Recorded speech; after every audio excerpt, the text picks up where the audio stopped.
फिलहाल टाइम गलत चल रहा है, दिन अच्छे भी आएंगे। और जो रिश्तेदार बोलते थे ना कि तुम्हें लड़की कौन देगा, थोड़ा सब्र रखो, हमारी शादी में नाचने के लिए तुम्हारे बच्चे भी आएंगे। लाला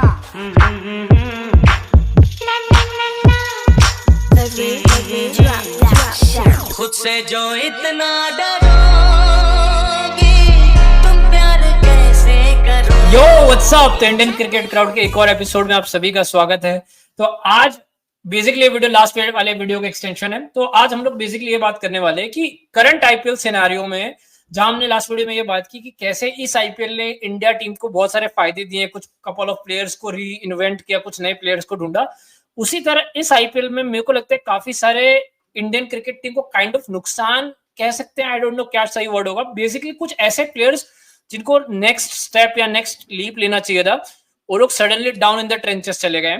तो आज हम लोग ऐसे बंदों के बारे में बात करेंगे ब्रो। तो सबसे पहला जो बंदा मेरे सामने आता है वो है शिवम दुबे। चेन्नई के अभी तक के लास्ट एक दो सीजन की अगर अच्छी बात या बुरी बात जो भी कह सकते हैं, जो भी उनका अच्छा रन चला, उसमें शिवम दुबे बहुत इंपॉर्टेंट पार्ट रहा था। ठीक है, इस season Shivam Dube has been atrocious बोल सकते हैं। मैं कुछ एक गजब सा स्टैट बताता हूँ। Shivam Dubey was known for what? Spin bat के लिए जाना जाता था। ठीक है, मैं स्क्रीन शेयर करता हूँ, एक सेकंड। मैं तेरे को एक इतने गजब सा स्टैट दिखाऊंगा, सीधा स्टैट अटैक करूंगा, फिर मैं चाहता हूँ कि तू है ना कंटिन्यू करे। तो ये है शिवम दुबे इस सीजन। तो Shivam Dubey versus spin across the phases, 76 ball में 87 रन्स और 114 का स्ट्राइक रेट।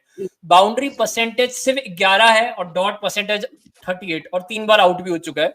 मैं उसमें भी कुछ गजब तुझे डिटेल बताना चाहता हूं कि मेजोरिटी ऑफ द स्पिन्स के अगेंस्ट, जैसे कि स्लो लेफ्ट आर्म या ऑफ ब्रेक के सामने 100 की स्ट्राइक रेट, 87 का स्ट्राइक रेट, 45 का स्ट्राइक रेट चल रहा है उसका इस सीजन में। क्या हो गया ब्रो? मतलब एक बंदा जो स्पिन के लिए जाना जाता था, ये उसका स्पिन के अगेंस्ट चार्ट है, सिर्फ वन साइडेड है। ठीक है, और एक और चीज दिखाना चाहता हूँ, ये सबसे इंपॉर्टेंट पार्ट है, जहां अगर लास्ट वीडियो किसी ने देखा होगा तो मैं बता रहा था कि कैसे कितने डायनेमिक प्लेयर्स आ गए हैं। ऑफ साइड 3.4%, कवर्स में 12.6% और पूरा का पूरा डोमिनेटेड है 30%। अब मैं सीधा सीधा तेरे पे आना चाहता हूँ कि शिवम दुबे के साथ हुआ क्या कि एक बंदा जिसको लिया ही इसीलिए गया था कि वो स्पिन को पागलों की तरह मारता है, वहां से ऐसी सिचुएशन आ गई है कि मात्र 111 का स्ट्राइक रेट हुआ है। क्या ये फाउंड आउट हो गया या जस्ट आउट ऑफ फॉर्म है? मतलब मिक्स ऑफ बोथ है शिवम दुबे के साथ, क्योंकि जो तूने वैगन व्हील टाइप जो शो किया था उसमें एक चीज जो मैं लोगों को पॉइंट आउट करना चाहता हूँ कि अगर तू देखे कि बिहाइंड जैसे जो ऐसे लेग जैसे पैडल स्वीप स्पिनर्स को करते हैं या कट मारते हैं थर्ड मैन की तरफ, थर्ड मैन से बचा के, या फिर ऑफ साइड में जो कट मारा जाता है या रिवर्स स्वीप से जिस तरीके से वो ऑफ साइड में square of the wicket run बनते हैं, वो तीनों ही जगह देख ले रन ही नहीं है। Like 1.1%, 1.1% and 3.4%। ठीक है, ये क्या बता रहा है कि मतलब शिवम दुबे एक स्पेसिफिक एरिया को टारगेट ही नहीं करता है स्पिन के सामने। मतलब शिवम दुबे को आप कर नहीं पाता है या नहीं करता है। शिवम दुबे से आप ये नहीं एक्सपेक्ट कर सकते कि शिवम दुबे आपको रिवर्स स्वीप मार देगा। ठीक है, तो कहीं ना कहीं वो जो चीज है वो लोगों को एक समझ आ चुकी है। ये नहीं है कि शिवम दुबे आपको पैडल स्वीप मार देगा, तो वो चीज जो है वो लोगों को समझ आ चुकी है। मतलब मैं तुझे एक और चीज बताऊं, शिवम दुबे के जो प्रीवियस के 3 सीजन्स थे उनकी स्ट्राइक रेट थी 156 2022 में, 158 2023 में और 162 2024 में। ठीक है, और 162.3 से सीधे 131 पे आ जाना बहुत सिग्निफिकेंट ड्रॉप है। तो यार पता नहीं चल रहा मुझे कि ये क्या किया शिवम दुबे ने। शिवम दुबे की ना कोई टेक्निक में इतना बड़ा कोई चेंज दिख रहा है, तो इसीलिए मुझे लगता है वो दोनों, जो मेरा पूरा पॉइंट है कि मेरे हिसाब से ना वो स्पिन के अगेंस्ट फाउंड आउट हो गया, क्योंकि पेस के अगेंस्ट उसके इश्यूज थे, सभी को पता था, लेकिन जो स्पिन उसकी ताकत हुआ करती थी वो अब मेरे को लगता है फाउंड आउट हो गया। गुड लेंथ, बहुत स्पेसिफिक बताना चाहता हूँ, outside the of good length पे तुम बॉल डाल रहे हो तो 68.4 की स्ट्राइक रेट से खेल रहा है और 6.5 के ऑन एन एवरेज बॉल पड़ रही है। वही अगेन ऑन द स्टंप्स भी अगर तुम गुड लेंथ पे डाल रहे हो तो 57.9 की स्ट्राइक रेट हो रही है, और डाउन द लेग भी अगर तुम गुड लेंथ पे बॉल डाल रहे हो तो 57.1 की बॉल हो रही है। Anything which is slightly shorter, इसको जो स्लॉट करने नहीं मिल रहा है वो, या कट नहीं मार पाता क्योंकि बाहर की बॉल में कट नहीं मार रहा है, क्योंकि हमने जस्ट तुमको पहले दिखाया उसका बैक एंड व्हील। तो ये बहुत बहुत बहुत बड़ा इशू है। अगर ओवरऑल तू लाइन की बात करे तो सबसे लास्ट वाली लाइन में तुमको दिखाना चाहूंगा, ओवरऑल लाइन की बात करना चाहते हैं। अगर वाइड आउटसाइड ऑफ स्टंप डालते हैं तो 100 की strike rate, outside off stump डालते हैं तो 106 की स्ट्राइक रेट, स्टंप्स में डालते हो तो 133 की स्ट्राइक रेट, और तुम उसका टांग पकड़ लेते हो तो 62.5 की स्ट्राइक रेट। मेरे को लगता है रादर देन ये बोलना कि भाई कहीं ना कहीं आउट ऑफ फॉर्म है, मेरे को जेन्युइनली लगता है कि हो गया। क्या बोलते हैं अपने कि इवॉल्व नहीं कर पाया लास्ट ईयर तक, है ना, कहीं ना कहीं लोग उसको है ना पकड़ नहीं पाए थे, उनको लग रहा था कि स्पिन इसके सामने डालना ही नहीं है। लेकिन स्टाइल इस साल एक बहुत ही बेसिक आइडिया लोगों ने लगाया। लास्ट ईयर बहुत कुछ सोच रहे थे कि ऐसे करेंगे वैसे करेंगे, लेकिन इस साल शिवम दुबे को सबसे बेसिक चीज की कि गुड लेंथ पे outside the off stump ball डालो, और एकदम परप्लेक्स है क्योंकि वो रिवर्स स्वीप नहीं मारता, वो इतने कट शॉट्स नहीं मारता, वो स्पिन के अगेंस्ट क्या बोलते हैं वो जो सुरेश रैना टाइप का था कि एक्स्ट्रा कवर के ऊपर से आगे बढ़ के नहीं, बेसिकली टांगों का तो इस्तेमाल जल्दी करता भी नहीं वो। ये वन ऑफ दूस रेयर स्पिन बैशर है कि वो खड़े खड़े मारने की कोशिश करता है, समवॉट हेनरिक क्लासन जैसा, लेकिन ये बहुत ज्यादा स्लॉक करने की कोशिश करता है।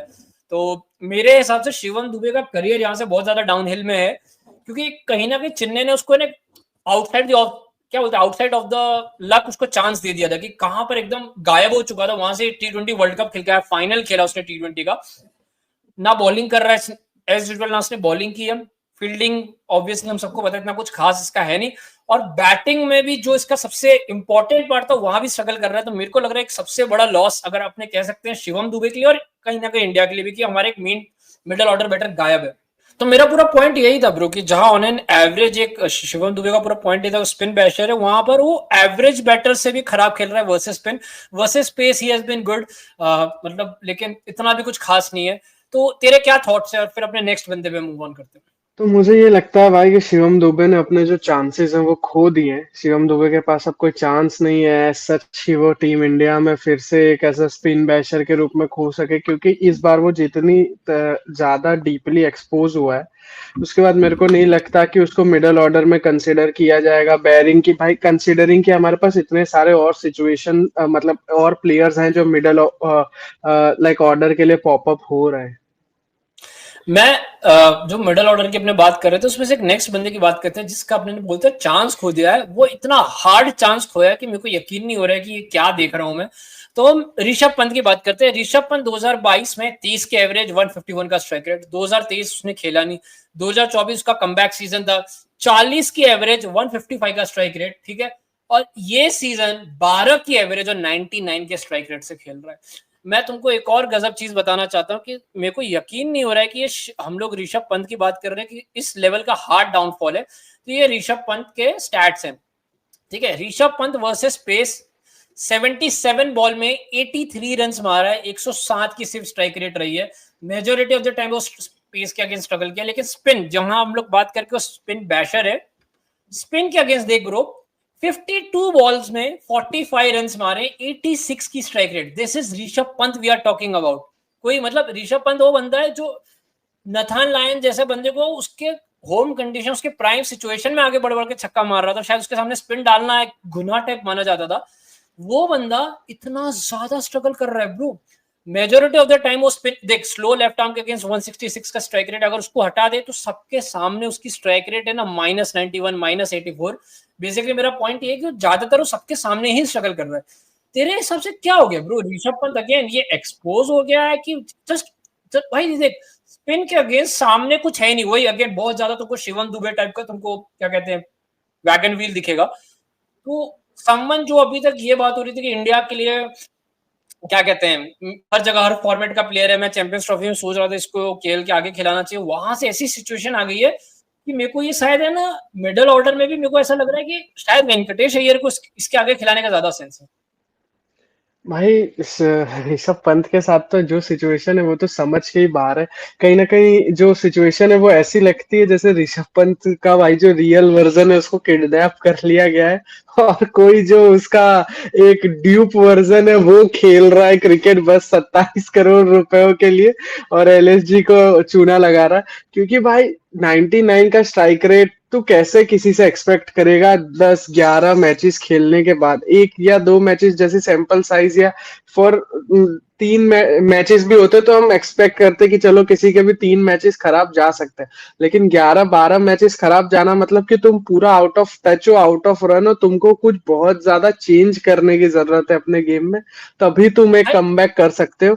और उसमें जैसा भी ब्रांड स्पिन ऑफ के अगेंस्ट, उसमें भी हाँ, स्पिन स्पिन के के अगेंस्ट। अगेंस्ट जब तुमको प्राइमरीली मिडिल ऑर्डर के लिए कंसिडर किया जाता है, मेरा ये मानना है कि भाई जिस ब्रांड ऑफ क्रिकेट से इंडिया T20 में खेल रहा है, अब मुझे नहीं लगता ऋषभ पंत की वहां पे जगह बनेगी, बिल्कुल भी नहीं बनेगी।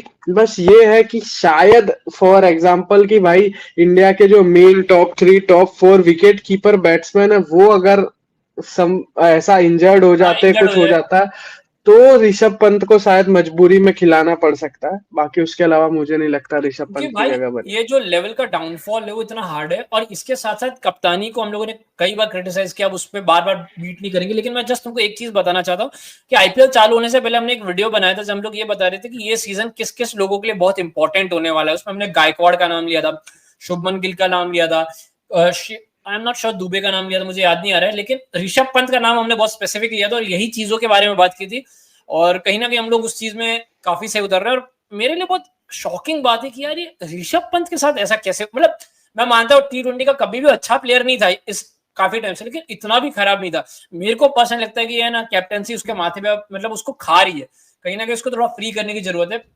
लेकिन एक और बंदा मतलब जिसको देख के मुझे कहीं ना कहीं जो ये ऋषभ पंत की कैप्टनसी वाली बात है, उसमें एक पॉइंट ये भी है कि ऋषभ पंत का पहला सीजन नहीं है एज अ कैप्टन, ठीक है।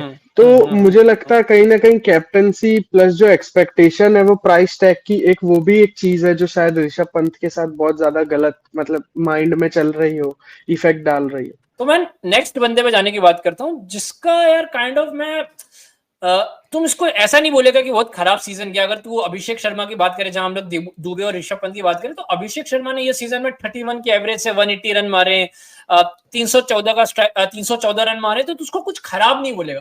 लेकिन what I am trying to say here is कि वो इंपैक्टफुल उतने नहीं आए इस बार, कि जिस लेवल का हम लोग इंपैक्ट उम्मीद करते हैं। तो 314 में से 144 तो उसने एक ही मैच में मार दिए थे, शायद पंजाब वाली मैच के सामने उसने मारे थे, राइट? हाँ, पंजाब के सामने, हाँ।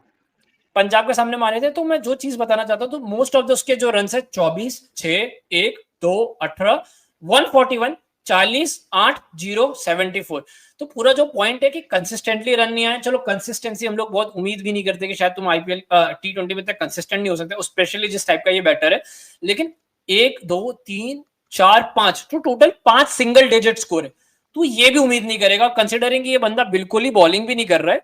तो अभिषेक शर्मा को मैं ऐसा नहीं बोलूंगा कि कंप्लीटली डाउन एंड डस्टेड है, लेकिन उसके सामने समवन लाइक प्रभ सिमरन ने इंप्रेस किया, थोड़े टाइम से कोशिश करे जा रहा है। तुमको साई सुदर्शन ने तुमको काफी ज्यादा इंप्रेस किया है। संजू सैमसन चल इंजर्ड गया, लेकिन उसने ऑलरेडी इंटरनेशनल लेवल पे अभिषेक के कंपेयर में ज्यादा बेटर परफॉर्म किया है सो फार।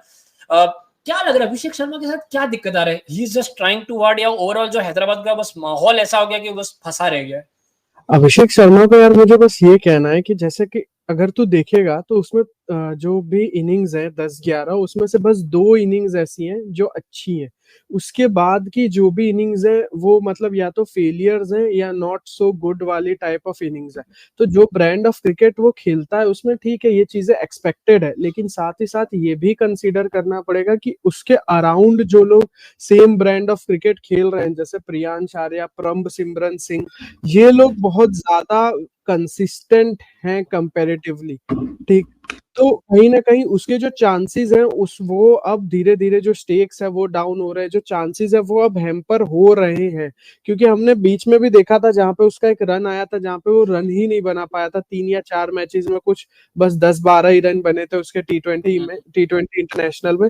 तो जब ऐसा पैच आएगा और आपके पास लाइन में ऑलरेडी प्लेयर्स हैं जो आपको रिप्लेस करने को तैयार है, जो आप प्रोवाइड कर रहे हो वो सेम चीज प्रोवाइड कर रहे हैं, तो फिर आपका रन मतलब मुझे नहीं लगता इतना कंसिस्टेंट रन आपको दिया जाएगा। और कहीं ना कहीं मुझे अभिषेक शर्मा के साथ भी वो बात लगती है कि थोड़ा सा फाउंड आउट टाइप हो गया है कि भाई ऑफ साइड में स्लैश करता है मतलब बाहर निकल के पावर प्ले में, तो अगर आप एक पीछे फील्डर रख रहे हो और कंसिस्टेंटली डाल रहे हो तो ये आपको 6 मारने की कोशिश करेगा और वहां पे आप कैच कर सकते हो मतलब वहां कट वाली जो थर्ड मैन और वो सब पोजीशन है उधर। मैं नेक्स्ट बंदे जाना चाहता हूँ अभिषेक शर्मा से। जो हैदराबाद का अगला बंदा है वो है नीतीश कुमार रेड्डी। लास्ट सीजन का शायद मैं क्या कहते हैं वो वाला प्लेयर, क्या कौन सा अवार्ड मिलता है यंगस्टर्स को, मिलता है emerging player of the year का अवार्ड। मैं देखो कुछ गजब चीज बताता हूँ। लास्ट सीजन उसने 2024 में उसने 33 की एवरेज से 142 के स्ट्राइक रेट से खेला था, which was very good for considering उसका पहला सीजन। इस सीजन में उसने 24 के एवरेज से सिर्फ 120 के स्ट्राइक रेट से खेला है, जहां लास्ट सीजन उसने काइंड ऑफ डिस्पाइट हैविंग वो अपना इंपैक्ट प्लेयर वाला रूल होने के बावजूद उसने कुछ 13 ओवर डाले थे। इस सीजन उसने एक बॉल नहीं डाला है। मैं तेरा सबसे पहला मेरा सवाल तुझसे ये है कि क्यों वो बॉलिंग नहीं कर रहा है? क्या ये पैट कमिंग्स की कोई चाल है? वो अपना स्लीपर सेल एजेंट खुल के आया, क्यों नहीं कर रहा पहले तो? मुझे तो भाई यही लगता है, मैंने जो हमारा म्यूचुअल फ्रेंड कलाल है भाई, वो जो बहुत बड़ा एसआरएच का फैन है, उसको मैंने यही बोला कि भाई मेरे को तो ये लगता है कि ये कहीं ना कहीं उसको कॉन्फिडेंस के उसका जो कॉन्फिडेंस है उसको ब्रेक करने की चाल है कि भाई ये ऊपर नीचे भेज रहे हैं, कोई फिक्स नंबर नहीं है। तो नीतीश कुमार रेड्डी को वो लोग अगला Hardik Pandya level type player बनता नहीं देखना चाहते हैं। बट कीपिंग दैट असाइड भाई, जो बैटिंग के मौके उसको मिले हैं उसमें उसने बिल्कुल भी अच्छा परफॉर्म नहीं किया है इस साल। उसको कई ऐसी सिचुएशंस मिली थी जहां से वो एक बहुत अच्छी इनिंग्स को बिल्ड कर सकता था, ठीक है, लेकिन उसने उस जो स्टार्ट्स हैं उन पे कभी कैपिटलाइज किया ही नहीं, है ना। और बॉलिंग उसने क्यों नहीं करी ये तो भाई मेरे ख्याल से सिर्फ और सिर्फ पैट कमिंस ही बता सकता है, या डैनियल विटोरी की भी मेरा इसमें एक थियोरी है। तो मेरे को लग रहा है वो कंप्लीटली आउट ऑफ फॉर्म वाला जो बोलते हैं कॉन्फिडेंस वाला सीन है, जहां उसने 30 रन मारे, 32 0 19 31। तो रन तुझे दिखेंगे लेकिन तू स्ट्राइक रेट पे फोकस कर कि 114 91 90 33। मैं उसके अलावा तेको एक ये चीज दिखाना चाहता हूँ। तो नीतीश कुमार रेड्डी अब ये मान के चलो बंदा नंबर 3 पे आता है, पेस के अगेंस्ट खेलना होगा, हैदराबाद के लिए खेलता है, तो वहां पर पेस ज्यादा डाले जाते हैं मतलब उस कंडीशंस में। 85 बॉल में 101 रन मारे, 118 की स्ट्राइक रेट से, अगेन बाउंड्री परसेंटेज सिर्फ 14 का है। मैं देखो इसमें और स्पेसिफिक कुछ चीजें बताने की कोशिश करता हूँ कि इतना अमेजिंग डेटा मेरे को मिला है। तो ये है उसका लाइन और लेंथ ब्रेकडाउन, ठीक है। अब तो एक चीज फोकस कर कि उसने स्ट्रगल कहाँ किया। ऑन द स्टंप्स अगर तो फुल डालेगा तो 66 की स्ट्राइक रेट से खेल रहा है वो, ठीक है। ऑन द स्टंप्स यॉर्कर डालेगा, चल यॉर्कर को बंदा मार नहीं पा रहा है। Outside the off stump good length पे डाल रहा है, 71 की स्ट्राइक रेट है। और short of good length outside the off stump डाल रहा है तो 76 की स्ट्राइक रेट। ओवरऑल अगर उसने कुछ 85 बॉल्स खेले पेस में, उसमें से 43 बॉल्स उसको आउटसाइड दी ऑफ स्टंप डाला गया, जहां उसकी स्ट्राइक रेट सिर्फ 118 की है। अगेन कहीं ना कहीं आउटसाइड दी ऑफ स्टंप वाली बॉल पे ये बहुत ज्यादा स्ट्रगल कर रहा है। जो उसने एक अच्छा बहुत थोड़ा बहुत खेला है वो डाउन द लेग वाली बॉलों पे खेला है, बट दैट इज मोटा मोटी गंदी बॉल। तो तेरे को क्या लग रहा है कि कहीं ना कहीं स्किल का इशू आ रहा है कि जस्ट फॉर्म का खराब है? क्योंकि मेरे को लग रहा है बहुत स्पेसिफिक लेंथ पे, बहुत स्पेसिफिक लाइन पे वो बहुत क्लियरली स्ट्रगल कर रहा है। मतलब 85 बॉल में से 43 बॉल देखो आउटसाइड ऑफ स्टंप डाला है और वहां पर सिर्फ 118 की स्ट्राइक रेट, यानी मतलब तुम्हारा पावर गेम वहां स्ट्रगल कर रहा है। और mind you Nitish Kumar Reddy last season के एमर्जिंग प्लेयर उसके रिकॉर्ड में, क्योंकि उसका डोमेस्टिक कुछ खास नहीं था, वहां से वो चला गया बॉर्डर गावस्कर में बैटिंग से ठीक किया, अच्छा किया, बॉलिंग से कुछ खास नहीं किया। उसने इंडिया के लिए T20 में डेब्यू कर लिया और T20 में डेब्यू करके उसने अच्छा किया। बांग्लादेश के सामने मुझे याद है बहुत गजब की इनिंग खेली थी, लेकिन और उसके अलावा उसने कुछ किया नहीं है। क्या लग रहा है कि कहीं ना कहीं चांस मिस कर दिया नीतीश कुमार रेड्डी ने? अभी मुझे लगता है हालांकि उसको लेंगे क्योंकि कितना रेयर एक फास्ट बॉलिंग ऑलराउंडर होना या फिर बैटिंग ऑलराउंडर होना, लेकिन एक बहुत बड़ा चांस मिस किया तेरे को लग रहा है ये सीजन? हाँ, मुझे कहीं ना कहीं ये लगता है ना कि जैसे जो एक सॉफ्टमोर ईयर होता है आपके पीक के बाद, जो आपका एक सेकंड ईयर होता है, वो भाई वो अच्छे से कैपिटलाइज करना बहुत ज्यादा इंपॉर्टेंट होता है। जैसे हमने शिवम दुबे के केस में देखा कि भाई शिवम दुबे जब स्पिन बैटर के रूप में आया तो उसने एक सीजन अच्छा किया, उसने सेकंड सीजन अच्छा किया, तो उसके बाद उसको मौका मिल गया T20 वर्ल्ड कप के स्क्वाड में 3 सीजन अच्छा करने के बाद। तो जहां पे भाई आपका सिर्फ 1 सीजन वंडर अगर आप नहीं बन के रहना चाहते हो, आप एक कंसिस्टेंट परफॉर्मर बनना चाहते हो, तो सेकंड सीजन वो होता है जहां पे लोग आपके लिए तैयारी करके आते हैं। और कहीं ना कहीं वो तैयारी जो नीतीश कुमार रेड्डी के सामने की गई, नीतीश कुमार रेड्डी उसको काउंटर नहीं कर पाया है अभी तक। और मतलब जो तूने बात कही कि जितनी रेयर वो कमोडिटी है उसके हिसाब से उसको चांसेस मिलते रहेंगे, वो उस चीज से मैं एग्री करता हूँ। लेकिन कब तक अगर ये परफॉर्मेंस रहा, ऐसा ही परफॉर्मेंस T20 इंटरनेशनल में रहा, तो हम 2025 में ऑलरेडी हैं, अगले साल एक T20 वर्ल्ड कप है। हार्दिक पांड्या अगर फिट रहता है तो नीतीश कुमार रेड्डी की जगह वैसे भी इंडियन टीम सेटअप में नहीं बनेगी। ये शायद नहीं, ये उस सेटअप में आता शिवम दुबे का रिप्लेसमेंट होता। जिस पोजीशन पे शिवम दुबे खेल रहा था उस पोजीशन में नीतीश कुमार रेड्डी के साथ बेटर बॉलर, लेकिन कुछ खास डिफरेंस नहीं है इसका शिवम दुबे से कंसीडरिंग। और एक और चीज मैं बोलना चाहूंगा, हैदराबाद ने इसको बहुत कंसिस्टेंट चांसेस दिए हैं, ऑलमोस्ट सारी मैचेस में इसकी बैटिंग आई है, ज्यादातर मैचेस में इसने ऊपर ही खेला है। अगर फिर भी ये बंदा नहीं खेल रहा है तो ये बहुत बड़ा कारण रहा है हैदराबाद के डाउनग्रेड का। देख, हर मैच में तुम सोचो कि हेड या अभिषेक शर्मा तुम्हें स्टार्ट देंगे या वो खेलेगा, वो बहुत टू फार स्ट्रेच आइडिया है। नंबर 3 नंबर 4 अगर आके परफॉर्म नहीं कर रहे हैं तो ये सिचुएशन होगी। देखो और कुछ बोलना है कि मैं लास्ट बंदे पे बढ़ूं? मेरे हिसाब से लास्ट बंदे पे बढ़ना चाहता हूँ रवि बिश्नोई। मेरे लिए बहुत शॉकिंग है कि थोड़े टाइम से इस बंदे का ना बहुत ही बड़ा ही वियर्ड सा सिचुएशन चल रहा है। तो मैं क्या कहते हैं रवि बिश्नोई के तुमको कुछ स्टैट्स बता रहा हूँ। तो लास्ट 2023 में 14 मैच 16 विकेट, बहुत अच्छा सीजन किया, 7 की इकोनॉमी। उसके बाद से मैं बात कर रहा हूँ 2024 में 14 मैचेस 10 विकेट 8.7 की इकोनॉमी। इस सीजन 10 मैचेस 9 विकेट्स 41 की एवरेज, 10.5 के ऊपर की इकोनॉमी, और ये खेल रहा है आई गेस लखनऊ के लिए, राइट भाई। रवि बिश्नोई जहां सडनली कहीं ना कहीं बहुत बड़ा कारण था कि युजवेंद्र चहल कंप्लीटली साइडलाइन हो गया था, रवि बिश्नोई एक फेस था। लास्ट ईयर रवि बिश्नोई ने T20 वर्ल्ड कप मिस किया, जबकि कंसिस्टेंटली इंडिया के लिए खेल रहा था, लेकिन फिर भी रोहित शर्मा ने इस पे इतना ट्रस्ट नहीं किया। ये सीजन लखनऊ जैसी टीम के लिए खेलकर, बड़े ग्राउंड्स, थोड़ी स्पिन फ्रेंडली कंडीशन होती है लखनऊ में, Ravi Bishnoi has been struggling. चलो एक सिचुएशन होती है कि तुम विकेट नहीं ले पा रहे हो, सुनील नारायण वाला सिचुएशन है, या राशिद खान वाला सिचुएशन है कि लोग तुम्हें खेल कर जान, नहीं, वो 10.5 की इकोनॉमी भी दे रहा है तो विकेट्स भी नहीं ले पा रहा है, प्लस रन भी दे रहा है। रवि बिश्नोई का डाउनफॉल, या क्या बोले, एक स्टीप डिक्लाइन पे बात करनी पड़ेगी, क्योंकि एक सिचुएशन था जो एक 2021-22 वाला था कि जहां पर उसने एक राइज पकड़ना चालू किया था, पीक पकड़ना चालू किया था, वहां से इसको अभी तक वो वरुण चक्रवर्ती लेवल पे चले जाना चाहिए था, जो किसी ने वरुण चक्रवर्ती से उम्मीद नहीं की थी, जबकि वरुण चक्रवर्ती हर साल आ रहा है, कंसिस्टेंटली बेटर होता जा रहा है। Ravi Bishnoi was a far better क्या कहते हैं फील्डर, और कहीं ना कहीं बॉलिंग में वरुण चक्रवर्ती से ज्यादा आगे था, लेकिन सडनली वो कंप्लीटली सीन से गायब होने वाली सिचुएशन पे आ गया। भाई वरुण चक्रवर्ती के लिए मैं ये कहना चाहूंगा, जैसे तूने बोला कि रन नहीं दे रहा है, ठीक है, पर विकेट्स भी नहीं मिल रहे हैं, वैसी वाली बात भी नहीं है कि भाई चलो ठीक है रन नहीं दे रहा है तो विकेट नहीं ले रहा है तो रन भी नहीं दे रहा है। 10.5 की इकोनॉमी से वो रन खा रहा है, विकेट्स नहीं मिल रही है, तुम्हारी बैटिंग में कोई इंप्रूवमेंट नहीं देखने को मिला है अभी तक। और जो सबसे खराब बात यह है कि तुम एक डेब्यूटेंट दिग्वेश राठी जो एक स्पिनर है उससे आउटशाइन हो जा रहे हो अपनी टीम में, बीइंग इंटरनेशनली एक्सपीरियंस्ड प्लेयर, ठीक है। एक पॉइंट जो मेरे को सबसे खराब लगा, 10 मैच 10 इनिंग में 10 विकेट है, ठीक है, लेकिन वो 10 विकेट का राज, जो अंदर का जो इन डिटेल ब्रेकडाउन ये है कि 4 मैचेस ऐसे जहां विकेट भी नहीं मिली। तो एक लेग स्पिनर जहां पे तुमको हर मैच में 1 विकेट तक नहीं मिल रही हो, ठीक है, 10 में से 4 ऐसे मैचेस जा रहे हैं जहां तुमको विकेट ही ना मिली हो, बहुत खराब चीज है ये। जहां तुम्हें विकेट मिली है जिन मैचेस में, ये back to back second season है जो और बैक टू बैक जा रहा है, हाँ बैक टू बैक ऐसा सेकंड सीजन है भाई। और जहां पे तुमको विकेट्स मिली है जिन मैचेस में, वहां पे मैं देख पा रहा हूँ कि तुमने बहुत तगड़ी इकोनॉमी से रन खाए, ठीक है। तो मतलब मेरे को समझ नहीं आ रहा कि रवि बिश्नोई के साथ क्या गलत हो रहा है। मुझे कहीं ना हमेशा से लगता था कि जो प्लेयर्स ऐसे बहुत ज्यादा big Turner of the ball नहीं है, उनके लिए ऐसा टाइम कभी भी आ सकता है, ठीक है, कि जहां पे आप बहुत ज्यादा टर्न नहीं कर पा रहे हो तो फिर आपके पास बचने के ऑप्शंस नहीं है ना ज्यादा। मेरे लिए, मैं छुट्टी बोलूंगा, मेरे लिए शॉकिंग है। मैं रवि बिश्नोई को हमेशा से राशिद खान वाला स्टाइल का बॉलर समझता था, जो तेज है और गूगली उसकी काइंड ऑफ एक इफेक्टिव बॉलिंग, मतलब क्या कहते हैं विकेट टेकिंग बॉल है। और T20s में ऐसे लोग ज्यादा चलते हैं, और वहां से क्योंकि आईपीएल ने उसने इंडिया लेवल पे भी कुछ इस तरह से आउटशाइन नहीं किया। जो थोड़े बहुत उसने अच्छा खेले, ठीक है, मैं मानता हूं इंटरनेशनल कुछ मैचेस हैं, लेकिन वो बहुत छोटी टीमों के सामने या कुछ हाई स्टेक सिचुएशंस में नहीं है।